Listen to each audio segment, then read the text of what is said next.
Olá, seja muito bem-vindo e bem-vinda. Hoje vamos dar início ao 7º dia da jornada de 65 dias com a Lei Geral de Proteção de Dados. Eu me chamo Joana Cripa e ajudo você a tratar os dados pessoais em conformidade com a Lei Geral de Proteção de Dados.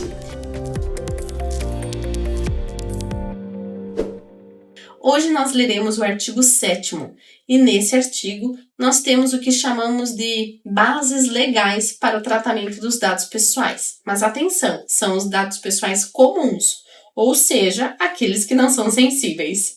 No mapeamento dos processos com dados pessoais, além de analisar se aqueles dados estão sendo tratados conforme o artigo 6º, nós também temos que verificar se ele se encaixa em uma das hipóteses do artigo 7º. Relembrando, isso se o dado for comum. Se for um dado pessoal sensível, a base legal será o artigo 11, que leremos mais à frente. Aproveitando, a partir desse vídeo nós faremos uma dinâmica um pouco diferente. E quando possível, que eu tiver uma brechinha, eu vou fazer alguma observação a respeito do inciso ou parágrafo que eu estiver lendo. Vamos lá? Artigo 7º. O tratamento de dados pessoais somente poderá ser realizado nas seguintes hipóteses. Inciso 1.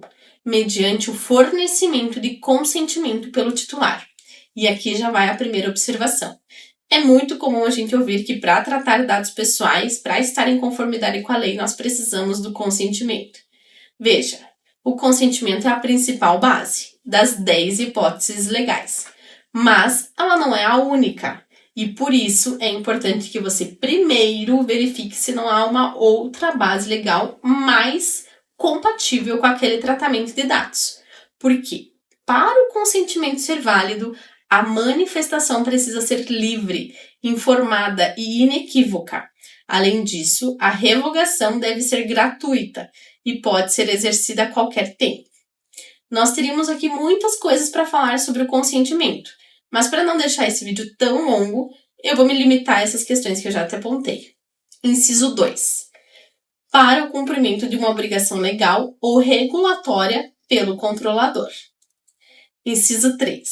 Pela administração pública para o tratamento e o uso compartilhado de dados necessários à execução de políticas públicas previstas em leis e regulamentos, ou respaldadas em contratos, convênios ou instrumentos congêneres, observadas as disposições do capítulo 4 desta lei.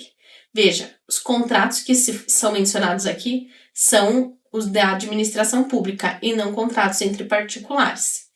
Além disso, o artigo 5º, inciso 16 desta lei já mencionava que a administração pública poderia realizar o uso compartilhado de dados. Inciso 4. Para a realização de estudos por órgão de pesquisa, garantida sempre que possível a anonimização dos dados pessoais. Lembro também que no artigo 5º, inciso 18, também há o conceito de órgão de pesquisa, para fazer uma leitura aí conjunta com essa disposição. Inciso 5. Quando necessário para execução de contrato ou de procedimentos preliminares relacionados ao contrato, do qual seja parte o titular, a pedido do titular de dados. Essa base é bem comum nos processos de seleção e contratação de empregado. Inciso 6. Para o exercício regular de direitos em processo judicial, administrativo ou arbitral. Este último nos termos da lei de arbitragem. Inciso 7. Para a proteção da vida ou da incolumidade física do titular ou de terceiro. Inciso 8. Para a tutela da saúde, exclusivamente em procedimento realizado por profissionais de saúde, serviços de saúde ou autoridade sanitária. Essa redação foi dada pela Lei 13.853 de 2019. Fez algumas alterações nas disposições anteriores. Inciso 9. Quando necessário para atender aos interesses legítimos do controlador ou de terceiro, exceto no caso de prevalecerem direitos e liberdades fundamentais do titular, que exijam a proteção dos dados pessoais. Muitas vezes falam que o legítimo interesse é uma carta branca para fazer o tratamento de dados, mas não é bem assim. Para a gente poder utilizar essa base legal, é necessário atender a alguns requisitos. Há, inclusive, quem chame esses requisitos de funil do legítimo interesse. O artigo 10 da lei trata com mais detalhes a respeito desse assunto.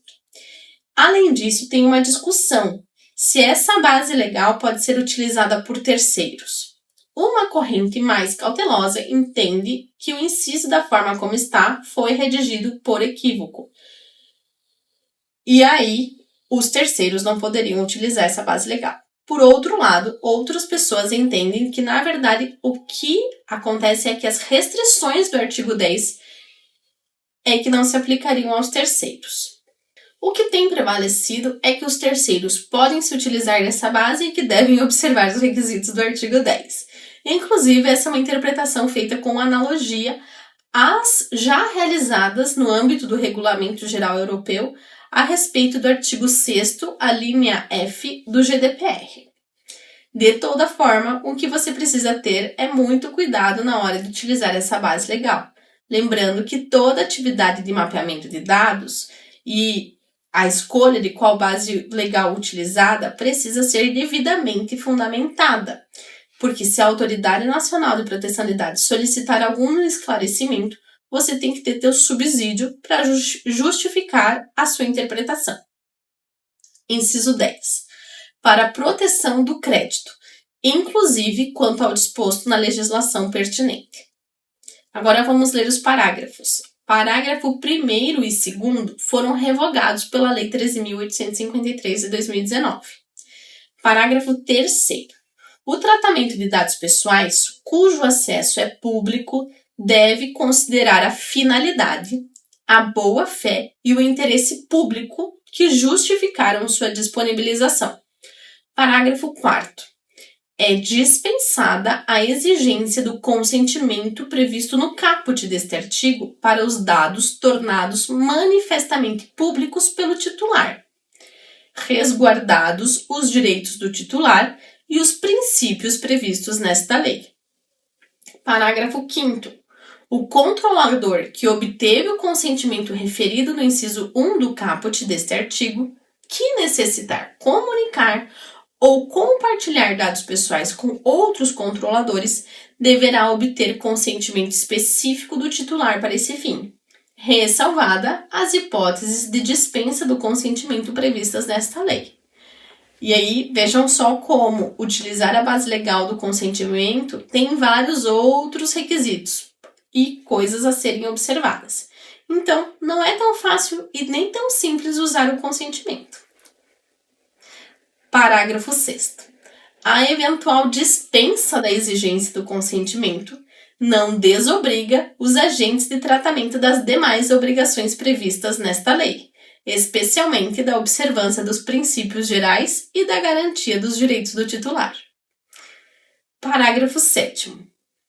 O tratamento posterior dos dados pessoais a que se referem os parágrafos 3º e 4º deste artigo poderá ser realizado para novas finalidades, desde que observados os propósitos legítimos e específicos para um novo tratamento.